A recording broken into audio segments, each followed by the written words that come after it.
मेरा नाम कविता है। हमारा गांव एक पिछड़ा हुआ गांव था, जहां पर बहुत ज़्यादा सुविधाएं नहीं थीं।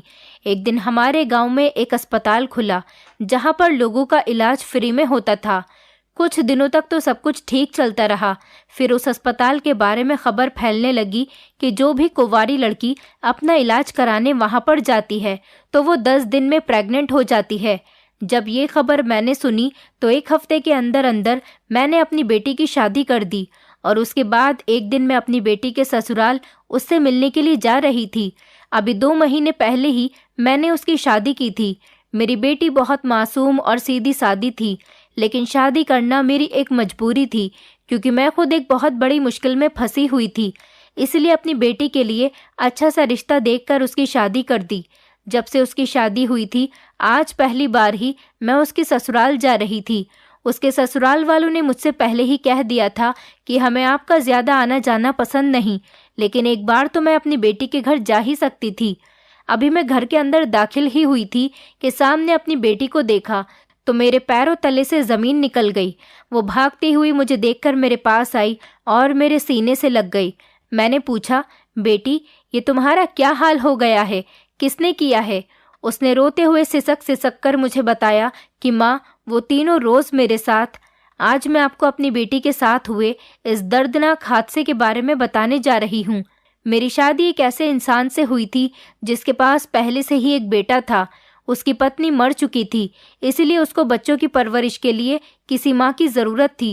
मैं कुंवारी थी, इसलिए मेरी शादी मेरे पति के साथ हो गई। मैंने अपने पति के बेटे की परवरिश अपनी सगी औलाद से भी बढ़कर की। बचपन से ही उसको ये बात पता थी कि मैं उसकी सौतेली माँ हूँ। फिर मैंने भी अपनी एक प्यारी सी बेटी को जन्म दिया। वो अपनी बहन के साथ थोड़ा उखड़ा उखड़ा सा रहता था। मेरे पति के बेटे का नाम गौरव था। गौरव बहुत ही खामोश बिहेवियर का लड़का था। वो हमेशा बहुत सीरियस रहा करता था, न ज़्यादा किसी से हंसी मजाक करने और न ज़्यादा ही किसी से बोलना। वो सिर्फ अपने काम से काम रखता था। जब मेरी बेटी पैदा हो गई तो उसके 2 महीने के बाद ही मेरे पति की मौत हो गई। मैं बहुत गरीब थी, इसलिए मैंने दूसरों के घरों में झाड़ू बर्तन किया और दोनों बच्चों को पाल पोस कर जवान कर दिया। मेरी बेटी की उम्र 14 साल हो गई थी और जबकि गौरव की उम्र 21 साल हो चुकी थी। मेरी बेटी मेरी शादी के 4 साल बाद पैदा हुई थी, लेकिन उसके बाद मेरी कोई दूसरी औलाद नहीं हुई। गौरव पढ़ाई कर रहा था। गौरव के पिता की पहले से ही ख्वाहिश थी कि उनका बेटा पढ़ लिख कर किसी काबिल बन जाए, इसलिए गौरव हमेशा पढ़ाई में ही बिजी रहता था। मैं लोगों के घरों में काम भी करती थी और अपनी बेटी की भी परवरिश करती थी और बेटी की भी पढ़ाई का खर्च उठा रही थी। गौरव का बिहेवियर मेरे साथ भी बहुत सिंपल सा रहता था। मैंने उसे कभी भी खुलकर हंसते हुए नहीं देखा था। पति की ख्वाहिश थी कि उनका बेटा गौरव पढ़ लिख कर किसी काबिल बन जाए, इसलिए मैंने उसके इस सपने को पूरा करने की अपनी तरफ से बहुत कोशिश की। बेटी को भी मैं थोड़ा बहुत ही पढ़ा पाई थी, क्योंकि अब मेरी उम्र होने लगी थी और मुझसे लोगों के घरों में काम अब ज़्यादा नहीं होते थे। 20 साल की उम्र से ही गौरव ने हमारे गांव के बच्चों को भी ट्यूशन पढ़ाना शुरू कर दिया था। वो लोगों के घरों में जाकर उनके बच्चों को ट्यूशन पढ़ाता था, जिससे उसको थोड़े बहुत पैसे मिल जाते थे और घर का खर्च भी होता रहता था। गौरव अपनी बहन से भी बहुत कम बात किया करता था। हम दोनों माँ बेटी घर में अकेले ही रहते थे। गौरव तो सारा दिन घर से बाहर रहता था, सिर्फ रात को ही आता था और खाना खाने के बाद सो जाया करता था। मेरी बेटी जवान हो रही थी। उसकी उम्र 14 साल हो गई थी, लेकिन वो सेहत में इतनी अच्छी थी कि कोई भी उसे 14 साल का नहीं बताता था, बल्कि वो किसी 18 साल की लड़की की तरह लगती थी। लेकिन मेरी बेटी बहुत ही ज़्यादा मासूम थी। मैंने उसकी शादी 14 साल की उम्र में ही करवा दी और अभी मेरी उम्र भी 35 साल ही हुई थी। मेरे पति को इस दुनिया से गए हुए काफ़ी टाइम हो गया था। अब मैंने लोगों के घरों का काम भी करना बंद कर दिया था, क्योंकि घर का सारा राशन गौरव ही लाकर देता था। हमारे रिश्तेदार भी थे। मेरे पति के मरने के बाद मेरे पति के भाई और उनके पिता का कहना था कि बच्चों को हमारे हवाले कर दो और तुम शादी कर लो, लेकिन मैंने उनकी एक नहीं सुनी, क्योंकि मुझे अपने बच्चों की परवरिश करनी थी। मैं जब लोगों के घरों में काम करने जाती थी तो मेरे ससुराल वालों ने कहा कि तुम हमारा नाम बदनाम कर रही हो। तुम्हारे पति ने मरते हुए कहा था कि अगर मैं इस दुनिया से चला जाऊं तो मेरी पत्नी की दूसरी शादी करवा देना, क्योंकि मेरे पति बहुत बीमार रहने लगे थे और उन्होंने जाते हुए ये बात कही थी और कही भी मेरे ससुर और जेठ से थी। अब वो मेरे पीछे पड़े हुए थे कि हम अपने भाई की आखिरी ख्वाहिश पूरी करना चाहते हैं, पर मैं शादी नहीं करना चाहती थी। जब मेरे पति की मौत हुई थी तो मेरी बेटी 2 महीने की थी और गौरव 7 साल का था। इतने छोटे बच्चों को मैं दूसरों के भरोसे कैसे छोड़ सकती थी। मैं अपने बच्चों की परवरिश करना चाहती थी। माना कि उस टाइम मेरी शादी की उम्र थी, लेकिन एक माँ होकर जिस तरह से मैं उन बच्चों की परवरिश कर सकती थी, ऐसी परवरिश उनकी कोई नहीं करता। मैं शादी नहीं करना चाहती थी, बल्कि अपने बच्चों के साथ ही अपनी जिंदगी गुजारना चाहती थी। पर वो लोग मेरे पीछे बुरी तरीके से पड़े हुए थे, क्योंकि उनके साथ हमारा हिस्सा भी था। उन्होंने कहा कि अगर तुम बात नहीं मानोगी तो हम तुम्हें तुम्हारा हिस्सा नहीं देंगे। लेकिन मेरा हिस्सा ना सही, पर गौरव का तो हिस्सा बनता था, क्योंकि गौरव अपने पिता का बेटा था। मैं आवाज़ भी नहीं उठा सकती थी, क्योंकि मेरा साथ देने वाला कोई नहीं था। दोनों बच्चे बहुत छोटे थे। ऐसी हालत में मैं उनको लेकर कहाँ जाती। फिर जैसे तैसे मैं उस घर से निकल गई और एक किराए के घर में चली गई। वहाँ जाकर मैंने अपना गुजर बसर किया और लोगों के घरों में काम करके अपने बच्चों को जवान कर दिया। मैंने अपने पति की संपत्ति को छोड़ दिया था, क्योंकि मैं शादी नहीं करना चाहती थी। अब जब गौरव जवान हो गया तो उसने घर का खर्च उठाना शुरू कर दिया। मेरी बेटी हमेशा खामोश रहती थी। वो ज्यादा किसी से बातें नहीं करती थी। वो अजीब सी थी और घर के बाहर भी नहीं निकलती थी। मैंने गौरव से कहकर उसको ट्यूशन पढ़ाने की काफ़ी कोशिश की। वो उसे ट्यूशन पढ़ाता तो उसकी कुछ भी समझ में नहीं आता था। स्कूल में पढ़ाई में उसकी करवा नहीं सकती थी, क्योंकि मेरे पास इतने पैसे नहीं थे कि मैं 2 बच्चों को पढ़ा पाती। इसीलिए मैंने सिर्फ बेटे को ही स्कूल की शिक्षा दी। मेरी बेटी दिमाग की इतनी ज़्यादा कमज़ोर थी कि वो कुछ भी नहीं पढ़ पाती थी। मैंने एक बार उसका सरकारी स्कूल में भी एडमिशन करवा दिया था, तो वहाँ के टीचर कहती थी कि आपकी बेटी की दिमागी हालत बाकी बच्चों से बहुत कमज़ोर है, अपनी बेटी का इलाज करवाइए। लेकिन मेरे पास इतने पैसे कहाँ थे कि मैं अपनी बेटी का इलाज करा पाती। वैसे भी मेरी बेटी का सिर्फ दिमाग कमज़ोर था, वो पागल थोड़ी थी जो मैं उसका इलाज करवाती। मैंने बड़ी मुश्किल से अपने घर को चलाया था। उस पर घर का किराया भी देना होता था। मुझे अपने पति के घर के हिस्से की बहुत ज़्यादा ज़रूरत थी, क्योंकि वो मेरे काम आता जो मेरे पति का था, लेकिन उनके भाई और पिता ने मुझे नहीं दिया। फिलहाल दिन इसी तरह से गुजरते गए और परेशानी भरे हालात धीरे धीरे ख़त्म हो गए। फिर मुझे लोगों ने राय दी कि तुम अपनी बेटी की शादी जल्द से जल्द कर दो। मेरी बेटी 14 साल की ही हुई थी। मुझे हमेशा उसकी फिक्र लगी रहती थी, क्योंकि इस तरह से मेरी बेटी का खर्च उठाने के लिए भी कोई आ जाएगा। मेरा बेटा तो अपने खर्च उठा लिया करता था, लेकिन उस बेचारे की इतनी कमाई भी नहीं थी। वो भी जैसे तैसे अपना खर्च और घर का खर्च उठा रहा था। मुझे ये बात ठीक लगी थी कि मुझे अब अपनी बेटी की शादी कर देनी चाहिए, और मैंने अपनी बेटी के लिए बहुत जल्दी एक रिश्ता तलाश कर लिया। मुझे मेरी बेटी के लिए ऐसा घर चाहिए था जिस घर में सास और नंद, जेठानी, भाभी का कोई भी चक्कर न हो, क्योंकि मेरी बेटी बहुत मासूम थी और मैं नहीं चाहती थी कि वो सियासी मामलात में पड़ जाए। ससुराल में भी काफ़ी ज़्यादा सियासत होती है, बल्कि जो सियासत ख़ानदान में होती है वो तो देश में भी नहीं होती। मैंने एक रिश्ता तलाश कर लिया। लड़का मेरी बेटी की तरह ही कम उम्र का था और उसकी नौकरी भी अच्छी लगी हुई थी। लड़के के परिवार में लड़के के अलावा उसके पिता रहते थे और कोई भी नहीं रहता था। उनके घर में किसी औरत की ज़रूरत थी जो घर के कामकाज संभाल सके। लड़के का पिता भी बहुत ज़्यादा बूढ़ा हो चुका था। उनको भी हमारे घर से ये रिश्ता बहुत पसंद आया था। उन्होंने कहा कि हमें भी किसी ऐसी लड़की की ही तलाश थी जो हमारे घर को अच्छे से संभाल सके और मेरे बेटे की ही उम्र की हो। बात पक्की हो गई थी और 15 दिन बाद ही शादी की रस्म थी।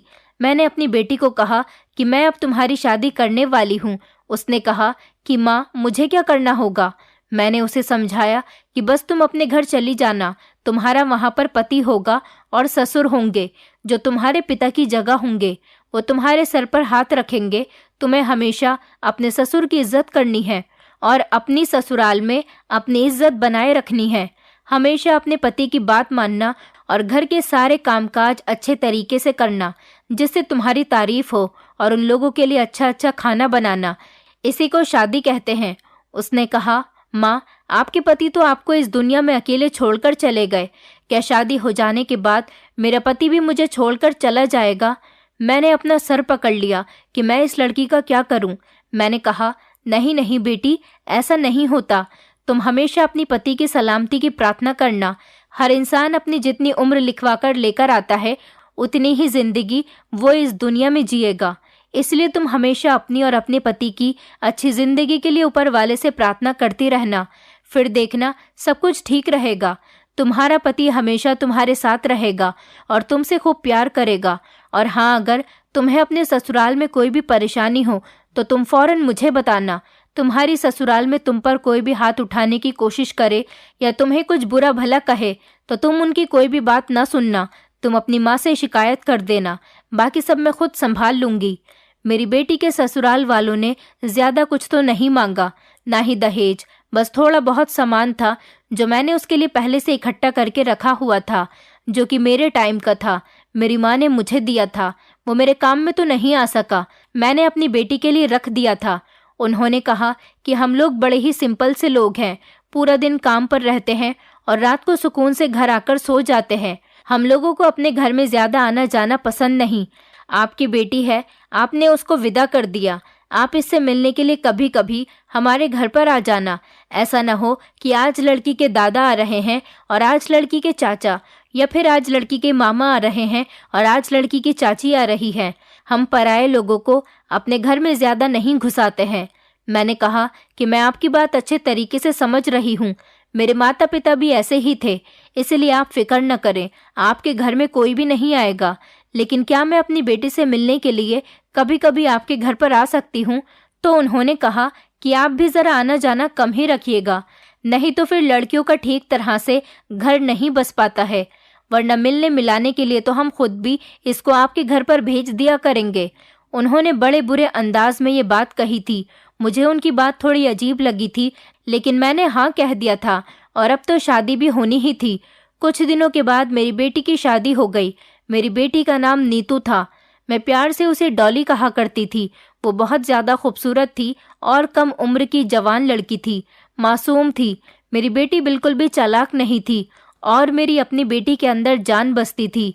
अपनी बेटी को विदा करते टाइम मुझे ऐसा लग रहा था जैसे मेरे दिल के दो टुकड़े हो रहे हैं, लेकिन क्या करती, मैं मजबूर थी। मैंने उसकी शादी करवा दी और कुछ दिनों के बाद मेरे ससुराल वाले भी मेरे पास आकर सवाल करने लगे कि तुमने हमारी पोती की शादी हमारी मर्जी के खिलाफ क्यों करवा दी। वो मेरी बेटी की शादी कहीं और अपने ही खानदान में करवाना चाहते थे, लेकिन मैं ऐसा नहीं चाहती थी। वो लोग हमारे घर पर आकर बहस ही कर रहे थे कि इतनी ही देर में गौरव आ गया और गौरव ने उनसे हमारे घर से जाने के लिए कहा। कहने लगा कि आप हमारे कैसे रिश्तेदार हैं, सुख दुख में तो साथ नहीं देते और हमेशा हम पर अपना हक जताने के लिए आ जाते हैं। गौरव की ये बात सुनकर वो लोग खामोशी से घर से बाहर निकल गए। ये कहकर गौरव भी घर से बाहर किसी काम के लिए चला गया था। मुझे गौरव की ये बहादुरी बहुत पसंद आई थी। भले ही वो मुझसे कम बात किया करता था, लेकिन आज जब उसने अपनी माँ के लिए कोई स्टैंड लिया था तो मैं बहुत ज्यादा खुश थी। गौरव बहुत ही अच्छा लड़का था। मैं चाह रही थी कि किसी दिन इसके लिए भी कोई अच्छी सी लड़की देखकर इसकी भी शादी कर दूं। मैं चाहती थी कि शायद वो खुद ही मुझे अपनी पसंद के बारे में बता दे। अगर उसे कोई लड़की पसंद है तो वो मुझे बता दे, मैं उसी से उसकी शादी करने के लिए तैयार हूँ। लेकिन अगर नहीं है तो मैं उसके लिए फिर लड़कियां देखना तलाश करूँ, क्योंकि अब मेरी बेटी की भी शादी हो गई है। इस घर में मैं अकेली रह गई हूँ। लेकिन गौरव ना तो घर में रुकता है और ना ही कोई अच्छी बुरी बात करता है। मेरे ससुराल वालों को मेरे बेटे का ऐसा बिहेवियर बहुत ही बुरा लगा था। उन लोगों ने अपने घर जाकर खूब हंगामा किया था और कहा था कि हम गौरव को उसके पिता का हिस्सा नहीं देंगे, क्योंकि वो बहुत बदतमीज है और उसने हमारी बेइज्जती की है। वो लोग पहले से ही हमारा हक मारना चाहते थे, लेकिन मुझे पैसों की बहुत ज़रूरत थी, क्योंकि हर महीने घर का किराया देना भारी पड़ता था। अगर वो लोग हमारा हिस्सा हमें दे देते तो हम उन पैसों से अपना कोई छोटा मोटा सा घर खरीद लेते, जिससे हमें बेफिक्री हो जाती और हर महीने किराया भी नहीं देना पड़ता। मेरी बेटी का घर तो बस गया था। गौरव सुबह ही घर से निकल जाता था और मैं घर में सारा दिन अकेली रहती थी और घर में सारा दिन काम करती रहती। जब भी मैं खाने में अपनी बेटी की पसंद की कोई डिश बनाती थी तो मुझे अपनी बेटी की बहुत याद आ जाती थी। सोचती थी कि थोड़ा सा खाना अपनी बेटी के घर भी भेज दूं, लेकिन उसके ससुराल वालों ने कहा था कि हमारे घर ज्यादा आना जाना और मेल मिलाप मत रखना। हमें ये सब कुछ पसंद नहीं है। मैं तो हैरान थी कि उनके घर में कोई औरत भी नहीं थी।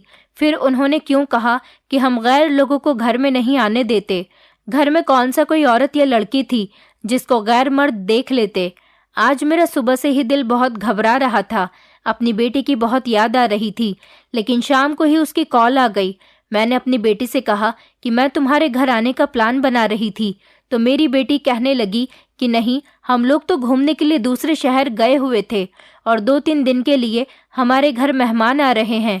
मेरे पति की मासी आ रही हैं, तो इसीलिए मैं थोड़ी सी बिजी हो जाऊंगी, आपको टाइम नहीं दे पाऊंगी। मैंने कहा कि अरे अरे, तुम तो बिल्कुल अपने घर वाली हो गई हो। तुम्हें तो अपनी माँ की बिल्कुल याद नहीं आती। अपने पति की लाडली पत्नी बन गई हो। फिक्र मत करो, मैं भी नहीं आऊंगी।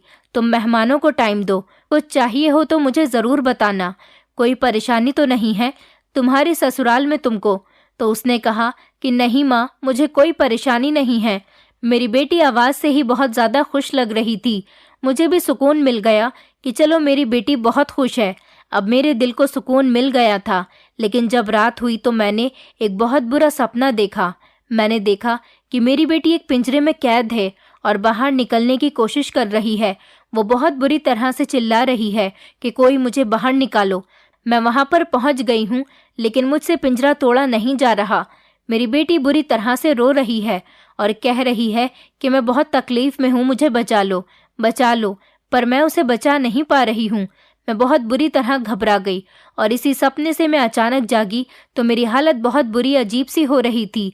मेरी ऐसी हालत देखकर गौरव भी जाग गया। उसने कहा, क्या हो गया है? क्या कोई बुरा सपना देख लिया आपने? मैंने कहा कि मुझे मेरी बेटी का बुरा सपना आया था। मैंने बहुत बुरा सपना देखा। गौरव ने कहा कि कल आप उसके घर चली जाना, वो ठीक तो है? मैंने कहा, वहाँ तो सब ठीक है। मेरी उससे कॉल पर बात हुई थी। फिलहाल मैंने अपनी बेटी के लिए बहुत सारी प्रार्थना की और अपने घर में ही रह गई, लेकिन फिर भी मुझे सुकून नहीं आ रहा था। गौरव ने कहा कि मुझे किसी काम के सिलसिले में जाना है 2 रातों के लिए, उसके बाद मैं वापस आ जाऊंगा। मैंने कहा कि ठीक है और गौरव भी चला गया था। मेरा दिल बहुत घबरा रहा था। सोचा कि मैं अपनी बेटी से जाकर मिल ही आती हूँ। मुझे उनके घर बताकर जाना चाहिए था, पर मेरी बेटी ने जिस नंबर से कॉल की थी वो नंबर स्विच ऑफ जा रहा था।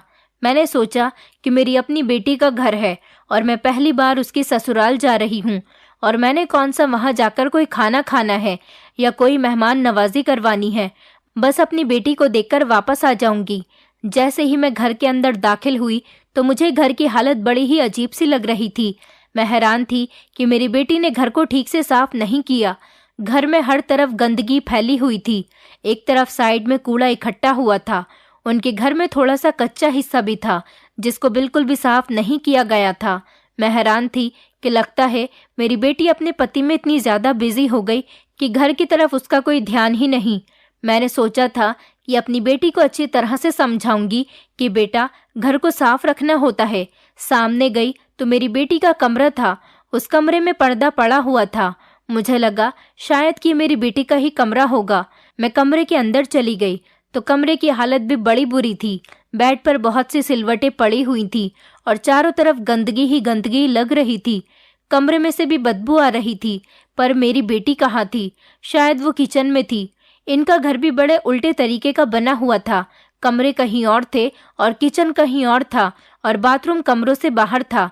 पुराने जमाने का घर था। खैर, मैं किचन की तरफ गई तो मेरी बेटी वहां भी नहीं थी। मैं हैरान हो गई थी कि घर में कोई भी नहीं था और घर का दरवाज़ा भी खुला हुआ था। चलो, मेन दरवाज़ा तो खुला हुआ ही था, लेकिन घर के अंदर भी कोई नहीं था। मेरी बेटी का ससुर भी घर में मौजूद नहीं था और ना ही उसका पति था। मैं मायूस होकर वापस लौट कर आ रही थी कि इतनी देर में मुझे अचानक मेरी बेटी के चीखने की आवाज़ आई। उसने शायद मुझे कहीं दूर से देख लिया और वो कह रही थी कि माँ, माँ रुको। लेकिन उसकी आवाज़ से ऐसा लग रहा था जैसे वो बहुत तकलीफ में है। मैंने देखा तो वो एक कमरे में पड़ी हुई थी। उस कमरे में सिर्फ एक चारपाई थी और एक कुर्सी। मेरी बेटी बिस्तर पर पड़ी हुई थी। मैंने जाकर उसे देखा तो वो बहुत ज़्यादा बीमार लग रही थी। मैंने उसे एकदम से गले लगा लिया। मैंने कहा, तुम्हें क्या हुआ है मेरी बेटी? क्या हो गया? तुम्हारी ये हालत कैसे हो गई? क्या तुम बीमार हो? लेकिन अभी 2 दिन पहले ही तो तुम कह रही थी कि सब कुछ ठीक है। मेहमान आए हुए हैं। मुझे लगा कि मेहमान चले गए होंगे, इसलिए मैं यहाँ पर आ गई। क्या हुआ है तुम्हें? उसने कहा कि माँ, मुझे बचा लो, मुझे बचाकर यहाँ से ले जाओ, यहाँ से लेकर चलो माँ। वो बुरी तरह से रो रही थी। मैंने उसे गले लगा लिया। उसकी हालत बहुत ज़्यादा ख़राब थी। मैं समझ गई थी कि कोई ना कोई गड़बड़ तो ज़रूर है। वो ठीक से बोल भी नहीं पा रही थी, उसे ठीक से सांस भी नहीं आ पा रही थी। सांस तो मुझे भी नहीं आ रही थी अपनी औलाद को इस हालत में देखकर। मैं भी ऐसे हो गई थी जैसे कोई जुल्म उसके साथ हुआ है तो वही जुल्म मेरे साथ भी हुआ है। मैंने उसके आसपास देखा तो उसने कहा कि वो लोग घर पर नहीं हैं, वो लोग आ जाएंगे और उनके आने से पहले पहले ही आप मुझे यहाँ से लेकर चलो। वो आ जाएंगे तो मुझे यहाँ से जाने नहीं देंगे। वो अपने पति और ससुर की बात कर रही थी। मैंने कहा कि किनकी बात कर रही हो? तो उसने कहा कि हाँ माँ, वो भी और वो भी, और वो कोई 3 लोग हैं। वो अच्छे नहीं हैं, मुझे यहाँ से लेकर चलो माँ, वो बिल्कुल अच्छे लोग नहीं हैं। मैंने अपनी बेटी को चुप कराने की बहुत कोशिश की, कहा कि चुप हो जाओ और खामोश हो जाओ। मैंने उसको उसका दुपट्टा उड़ाया और उसको घर से निकाल कर लेकर गई। मुझे रास्ते का ठीक से पता नहीं था क्योंकि मैं तो रिक्शा में आई थी। मुझे जो रास्ता दिखाई दिया उसी रास्ते पर चलने लगी। मेरी बेटी तो ठीक से चल भी नहीं पा रही थी। फिर मुझे एक रिक्शा नज़र आ गया। मैं फ़ौरन उस रिक्शा में बैठ गई तो रिक्शा वाला भी हमें अजीब सी नज़रों से देखने लगा। फिर हम लोग अस्पताल चले गए। डॉक्टर ने मेरी बेटी का चेकअप किया। डॉक्टर ने मुझसे पूछा कि क्या ये मैरिड है? मैंने कहा जी। तो डॉक्टर ने मुझे अजीब नज़रों से देखा। डॉक्टर ने मेरी बेटी का चेकअप किया और उसे नींद की दवाइयाँ देकर सुला दिया। अब वो अस्पताल में सो रही थी। मैं उसके ही पास बैठी थी कि थोड़ी देर के बाद जब डॉक्टर राउंड पर आई तो मैंने डॉक्टर से पूछा कि क्या हुआ है मेरी बेटी को। तो उन्होंने कहा कि आप ज़रा मेरे केबिन में आइए। मैं डॉक्टर के साथ उनके कमरे में चली गई। मैंने डॉक्टर से पूछा कि क्या कोई परेशानी की बात है। तो उन्होंने कहा कि आपने अपनी बेटी की शादी किसके साथ की है? क्या उस आदमी को तमीज़ नहीं है? किस तरह के इंसान के साथ आपने अपनी बेटी की शादी कर दी है? उसने आपकी बेटी की क्या हालत कर दी है? मैंने डॉक्टर से कहा कि मुझे साफ साफ बताइए मेरी बेटी के साथ क्या हुआ है। तो डॉक्टर ने मुझे एक ऐसी बात बताई कि मेरा सारा शरीर ही कांप उठा था। डॉक्टर ने कहा था कि मुझे पूरी बात के बारे में तो नहीं पता, लेकिन आपकी बेटी के साथ कुछ ज़रूर गलत हो रहा था। या तो ये सब कुछ इसका पति कर रहा है या फिर कोई और। ये बात तो आप अपनी बेटी से ही पूछ सकती हैं, लेकिन आपकी बेटी को बहुत ज़्यादा आराम की ज़रूरत है। इसे खाने पीने की ज़रूरत है। वो बहुत ज़्यादा कमज़ोर हो गई है। उसकी बॉडी में खून भी बहुत कम हो गया। बल्कि इसकी हालत तो ऐसी है, ऐसी हालत में इसे अपना बहुत ज़्यादा ख्याल रखना चाहिए। पता नहीं इसने आखिरी बार खाना कब खाया था। आपकी बेटी का शुगर लेवल तो बहुत ही कम हो गया था, तभी तो वो बेहोश हो गई थी। हमें इसे 2-3 दिन तक यहाँ पर रखना होगा। मैंने कहा कि आप मेहरबानी करके अगर इसके बारे में कोई यहाँ पर पूछने के लिए आए तो आप उनको मत बताना, क्योंकि मैं इसको इसके घर से इसके पति की परमिशन के बिना ही लेकर आई हूँ। डॉक्टर ने कहा कि मैं समझ सकती हूँ, हम इसके नाम की जगह किसी और का नाम लिख देंगे ताकि स्टाफ को भी समझाने की ज़रूरत ना पड़े। आप इस मामले को अच्छी तरह से देखें। बेटियों का ख्याल करना पड़ता है। बेटियों की शादी करके इस तरह से बेफिक्र नहीं हो जाते। आजकल ज़माना बहुत ख़राब है। मैं तो डॉक्टर हूँ, इस तरह के केसेस दिन भर में मेरे पास आते जाते रहते हैं और सोचती हूँ कि जितना हम सोचते हैं इससे ज़्यादा इस ज़माने में बुरे लोग पड़े हुए हैं। डॉक्टर की बात सुनने के बाद मैं अपनी बेटी के पास आ गई और उसके पास बैठकर मैंने अपने चेहरे को ढक लिया था और जब भी कोई कमरे के अंदर आता तो मैं डर जाती। 2 दिन तो मुझसे वहाँ पर गुजारे ही नहीं गए। किसी तरह मुश्किल से मैंने 1.5 दिन ही गुजारा था। गौरव की भी कॉल आ गई और उसने कहा कि मैं आज शाम को ही घर वापस आ रहा हूँ। मेरा काम जल्दी ही ख़त्म हो गया, जबकि उसको अगले दिन आना था। मैंने उसे भी सब कुछ बता दिया था। ये सुनकर वो भी हैरान रह गया। मैंने उससे कहा कि अगर मैं इसको घर ले जाऊंगी तो वो लोग घर पर भी आ जाएंगे। गौरव ने कहा कि ये मेरा घर है, कोई खुला दरवाज़ा नहीं जो बिना इजाज़त के अंदर घुसते चले आएंगे। आप बेफिक्र रहो और नीतू को लेकर घर पर आ जाओ, मैं उन लोगों को देख लूँगा। मैं अपनी बेटी को लेकर अपने घर आ गई। मैंने अपने बेटे को भी सब कुछ बता दिया था। वो भी हैरान रह गया। उसने कहा कि मुझे तो लगता ही था कि ये लोग कुछ ठीक लोग नहीं। मेरी बेटी को होश आया तो वो बुरी तरह से डर रही थी।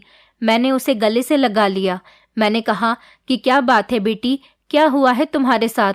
तो वो कहने लगी, माँ वो लोग बहुत बुरे थे, मुझसे सारे घर के काम करवाते थे, मुझ पर हाथ भी उठाते थे, और वो लोग 3 थे और मैं अकेली थी। मैंने कहा कि 3 लोग कौन हैं? लेकिन तुम्हारी ससुराल में तो सिर्फ 2 ही लोग थे, तुम्हारा पति और तुम्हारा ससुर। तो वो कहने लगी, मेरे पति और मेरे ससुर और मेरे ससुर का छोटा भाई, इन तीनों ने मेरी इज्जत के साथ खिलवाड़ किया। ये कहकर वो खूब रोने लगी और उसने अपने मुंह पर हाथ रख लिया, क्योंकि डॉक्टर ने मुझे पहले ही बता दिया था।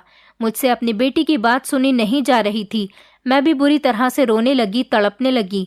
मुझे ऐसा लगा कि मेरा सांस बंद हो जाएगा। मैं बाहर आई तो मुझे चक्कर से आने लगे। तभी मुझे मेरे बेटे ने थाम लिया। उसने भी मेरी आंखों में देखा। मैंने कह दिया कि ये क्या हो गया गौरव, ये जुल्म मुझसे हुआ है। मैंने जल्दी में अपनी बेटी की शादी करवाई थी, ये क्या हो गया? डॉक्टर के हिसाब से ये माँ बनने वाली है और पता नहीं इस बच्चे का बाप कौन सा है। मैं बहुत परेशान हो रही थी, डर रही थी और उलझी हुई थी। सोच रही थी कि मेरा बेटा क्या कहेगा, क्या जवाब दूंगी मैं इसको।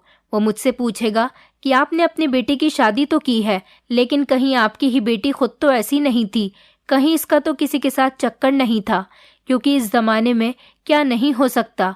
मेरी मासूम बेटी के साथ जिन लोगों ने ये सब कुछ किया वो भी तो इंसान ही थे। शुरू शुरू में देखने में ये लोग बड़े ही अच्छे और शरीफ लोग लग रहे थे, फिर उन्होंने मेरी बेटी की क्या हालत बना दी थी। मेरा बेटा भी तो मेरी बेटी का सौतेला भाई था।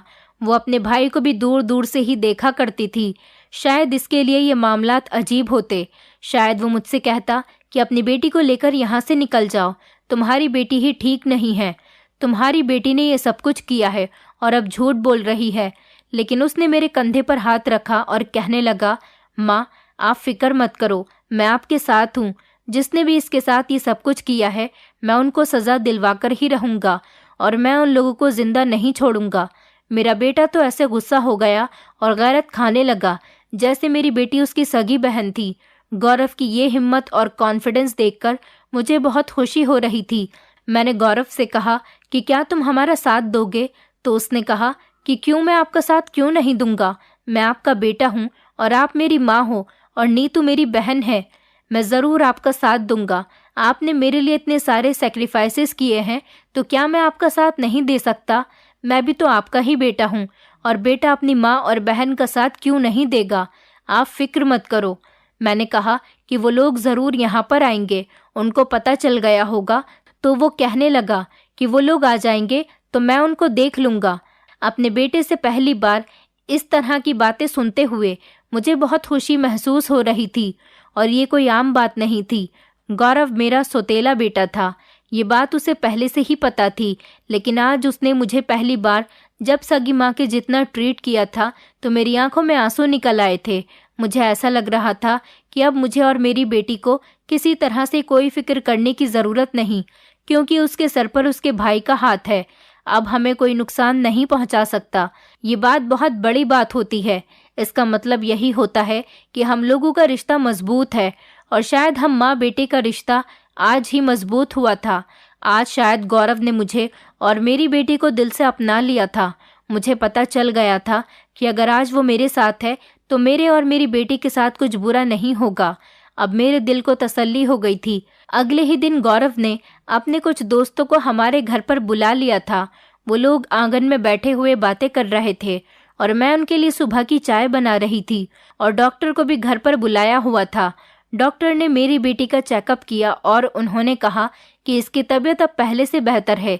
मेरी बेटी सो रही थी, उसे नींद की दवाई दी जा रही थी ताकि वो सो सके और आराम कर सके। मैं जब भी उसे देखती मेरा दिल खून के आंसू रोने लगता था। मेरा दिल करता था कि मैं जाकर उन लोगों को उठाकर इस दुनिया से बाहर फेंक दूं जिन्होंने मेरी बेटी के साथ ऐसा किया। कुछ ऐसा कर दूं कि मेरे दिल को सुकून मिल जाए। दोपहर हुई तो किसी ने बुरी तरह से दरवाज़ा पीटना शुरू कर दिया और मुझे पता चल गया कि ये वही लोग हैं। मैंने गौरव की तरफ देखा। उसने कहा कि माँ, घबराने की कोई ज़रूरत नहीं। वो बाहर खड़े होकर चिल्लाने लगे। ये मेरी बेटी के पति की आवाज़ थी। वो कह रहा था कि ये मेरी पत्नी है और इसे हमें वापस कर दो, इस पर मेरा हक है, मैं इसे जब चाहूँ ले जा सकता हूँ। वो बुरी तरह से चिल्ला रहा था। मैं तो हैरान थी कि उसके मुंह में भी जुबान थी। ये लोग कितने मासूम और अच्छे लोग बन रहे थे और इन्होंने मेरी मासूम बच्ची का क्या हाल कर दिया था। उसको कितना कमज़ोर बना दिया था। उसके ऊपर जुल्म करते रहे, उसको लावारिस समझकर उसका फ़ायदा उठाते रहे। गौरव ने उससे कहा कि अगर हिम्मत है तो घर में आओ, लेकिन वो भी समझदार था। वो घर के अंदर नहीं आ रहा था क्योंकि उसे पता था कि अगर वो इस तरह से किसी के घर के अंदर घुसा चला आएगा तो उसके खिलाफ रिपोर्ट भी दर्ज की जा सकती है। वो बस दरवाज़ा पीट रहा था। गौरव ने अपने दोस्तों से कहा कि ज़रा बाहर जाकर उसकी तबीयत ठीक करो। मैंने देखा कि 4-5 लड़के जो लंबे लंबे कद के थे और शक्ल से देखने में ही खतरनाक लग रहे थे। मैंने गौरव से पूछा, ये लोग कौन हैं? तो उसने कहा कि ये सारे मेरे दोस्त हैं। इनमें से 1-2 पुलिस में हैं, लेकिन पुलिस की वर्दी में नहीं आए। माँ, आप फिक्र मत करो, आज नीतू के पति की जिंदगी का आखिरी दिन होने वाला है। उन लोगों ने जाकर उसे पकड़ लिया और पूछने लगे, हाँ जी बताओ तुम्हें क्या चाहिए, तुम यहाँ पर क्यों आए हो, क्यों दरवाज़ा पीट रहे हो? तो उसने कहा कि मेरी पत्नी यहाँ पर है और इन लोगों ने मेरी पत्नी को कैद कर लिया है। उन्होंने कहा कि तुम्हें तो हम ससुराल ले जाएंगे, फिक्र मत करो। उन्होंने उसको उठाया और पुलिस स्टेशन ले गए। मेरी बेटी ने बयान दे दिया और मैंने भी, और उसके ऊपर मुकदमा दर्ज करवा दिया। हमने उससे अपनी बेटी के लिए तलाक भी ले ली थी क्योंकि उसकी इतनी ज़्यादा पिटाई हुई थी कि उसने खुद ही तलाक दे दी और कहने लगा, मुझसे तलाक ले लो और मेरी जान छोड़ दो। और फिर पुलिस वालों ने ये भी बताया कि इन लोगों ने कुछ टाइम पहले गांव में एक फर्जी अस्पताल खोलकर उसके बारे में उड़ा दिया था कि जो भी लड़की वहां से इलाज कराने जाती तो वो प्रेग्नेंट हो जाती। दरअसल इन लोगों के कुछ लोग गांव में फैले हुए थे जिन्होंने लोगों के दिमाग में ये बात डाल दी थी कि वो अपनी कम उम्र की लड़कियों की शादी कर दें ताकि ये लोग अपनी हवस पूरी करके उन्हें बेच दें। लेकिन गौरव ने कहा कि तलाक तो हम ले ही लेंगे, पर तुम्हारी जान भी नहीं छोड़ेंगे। फिक्र मत करो, तुम्हें भी ठीक कर देंगे। तुम्हें बताते हैं कि तुमने किस तरह के लोगों से पंगा लिया है। मेरी बेटी की तबीयत अब धीरे धीरे बेहतर होने लगी थी और कुछ दिन बाद उसका मिसकैरेज भी हो गया था। वो बच्चा इस दुनिया में नहीं आ सका। इस दुनिया में आने से पहले ही वो नहीं रहा क्योंकि मेरी बेटी बहुत ज़्यादा कमज़ोर थी। पता नहीं इसमें भी भगवान क्या चाहता था जो वो बच्चा इस दुनिया में नहीं आ सका। गौरव ने उसका बहुत ख्याल रखा और मैंने भी। मैं हैरान थी कि दुनिया में गौरव जैसे अच्छे लोग भी होते हैं। वो मेरी बेटी का सौतेला भाई था। वो अच्छी तरह से जानता था कि मैं गौरव के पिता की दूसरी पत्नी हूँ। पहले तो गौरव का बिहेवियर मेरे साथ अच्छा नहीं रहता था, लेकिन फिर भी उसने अब हमारा बहुत साथ दिया और एक सगा बेटा और भाई होने का फ़र्ज़ निभाया। गौरव ने मुझसे कभी कोई उल्टी सीधी बात तो नहीं की थी और ना ही कभी उसने मुझे गलत समझा था। गौरव ने अपनी बहन का बहुत ख्याल रखा और मेरी बेटी की ज़िंदगी में आई हुई इतनी बड़ी परेशानी को ख़त्म कर दिया, उसको सुलझाया और कभी ये तक नहीं जताया कि उसने अपनी सौतेली बहन के लिए कितना कुछ किया है। ऐसे लोग भी इस दुनिया में होते हैं। मेरी बेटी अब उसको भैया कहती है, जबकि पहले ये दोनों भाई बहन आपस में बात तक नहीं किया करते थे। मेरी बेटी की जिंदगी में भाई की कमी थी जो कि गौरव ने उसके सर पर हाथ रखकर सगे भाई की तरह पूरी कर दी थी। मेरी बेटी बहुत मासूम थी और लोगों ने उसकी इस बात का फ़ायदा उठा लिया था, लेकिन अब उसके अंदर हिम्मत पैदा होने लगी थी। गौरव उसे अपने साथ बाहर लेकर जाता और कहता, सर उठाकर चलो, मैं तुम्हारे पीछे खड़ा हूँ, तुम्हें परेशान होने की कोई ज़रूरत नहीं। वो मेरी बेटी से कहता कि तुम घर से बाहर निकला करो, शॉपिंग किया करो और लोगों से बातचीत किया करो और लोगों से बार्गेनिंग भी किया करो, अपनी फ्रेंड्स बनाया करो और अपनी फ्रेंड्स के घर भी जाया करो। तुम्हें किसी से भी डरने की ज़रूरत नहीं। वो मेरी बेटी की हिम्मत बन रहा था और उसे बहादुर बनाने की भी कोशिश कर रहा था और वो बिल्कुल ठीक कर रहा था। हमारी बेटियों को खुद इस काबिल होना चाहिए कि उन्हें अच्छे बुरे की तमीज़ हो और उन्हें पता हो कि उन्हें कब आवाज़ उठानी है। मेरी बेटी ने जब मुझे कॉल की थी तो उसका पति उसके पास ही खड़ा हुआ था। उसके पति ने ही उससे कॉल करवाई थी और कहा था कि अपनी माँ से कहो कि सब कुछ ठीक है, जबकि कुछ ठीक नहीं था। अगर मेरी बेटी के अंदर इतनी हिम्मत होती तो वो उसी टाइम अपनी परेशानी के बारे में मुझे बताती कि माँ मैं ठीक नहीं हूँ, मुझे आकर बचा लो। और यही हिम्मत अब उसका भाई उसे देने की कोशिश कर रहा था। मैं भगवान का जितना शुक्रिया करूं उतना ही कम है। आज मेरे दोनों ही बच्चे मेरे पास हैं और बहुत खुश हैं। जिन बच्चों के लिए मैंने इतना सेक्रीफाइस किया था, आज वो रंग ले आया था। मेरे बेटे ने हमारे घर की सारी जिम्मेदारियों को अपने सर पर उठा लिया था और अब उसने हमारे घर के हालात भी ठीक कर दिए। उसने अपना मकान भी खरीद लिया। किराए के झंझट से भी हम लोग बच गए। दोनों भाई बहनों में इतनी ज़्यादा मोहब्बत है कि मैं उनको देखकर हमेशा खुश होती रहती हूँ। गौरव का कहना है कि आपने हमारे लिए बहुत परेशानियाँ झेली हैं और ख़ासकर मेरे लिए झेली है। आपने लोगों के घरों में काम करके मुझे पढ़ाया लिखाया। शायद मेरी सगी माँ होती तो मेरे लिए इतना नहीं करती जितना आपने मेरे लिए किया। मैं आपको अपनी सगी माँ से भी बढ़कर चाहता हूँ। मैं अपनी माँ से और बहन से बहुत प्यार करता हूँ और आप ही लोग मेरी फैमिली हैं। अब मैं बहुत खुश हूँ कि मेरी फैमिली कंप्लीट हो गई थी और मेरे बच्चे आपस में खुश हैं और दोनों बच्चे ही समझदार हैं। दोस्तों, उम्मीद करती हूँ आपको हमारी कहानी पसंद आई होगी। कहानी पसंद आई है तो वीडियो को लाइक करें, चैनल पर नए हैं तो चैनल को सब्सक्राइब करें और हाँ, नोटिफिकेशन बेल को ज़रूर दबाएं ताकि अगली अपडेट सबसे पहले आपको मिले।